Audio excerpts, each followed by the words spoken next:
بسم الله الرحمن الرحيم الرحمن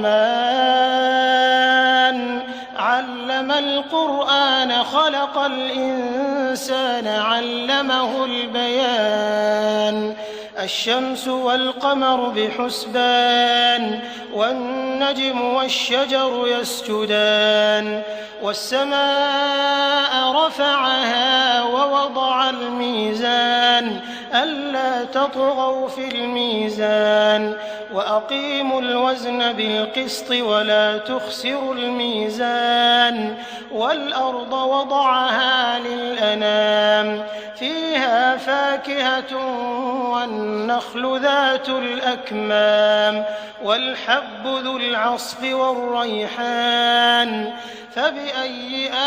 آلاء ربكما تكذبان